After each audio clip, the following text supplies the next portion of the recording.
पुराने शहर में खदीम तोप बरामद हुई। शहर हैदराबाद के इलाके हुसैनी अलम में खुदाई के दौरान एक पुरानी और कदीम तोप बरामद हुई, जिसकी लंबाई 7 फीट से ज़्यादा बताई गई।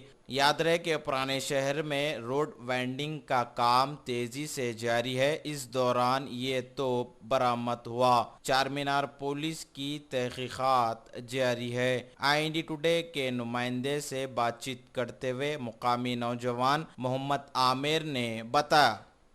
मेरा नाम मोहम्मद आमिर, ये मेट्स हॉस्पिटल के बाद मेरे जुल्फ़िकार साहब के घर के पास रोड बिल्डिंग में मास्टर प्लान में निकला साहब कि जनवरी में घर टूट रहे तो बल्दिया के इलेक्शन में काम रुक गया था, तो कल रात से काम चालू करके ये रात में JCP से मट्टी उठाने लगा रहे थे। तो मट्टी से JCP को लगा ये निकाला है JCP। रात में मॉर्निंग पुलिस वाले आए के एरिया चार मीनार PS SI साहब आए, इसका मेजरमेंट लिए तो इसकी लंबा है 7.5 है और ये अच्छा पुराना है, खतीम पुराना है। ये तोप के टाइप में पूरा ये तोपी है। पुलिस वाले आके इसका एस्टिमेट लेके गए हुए सर।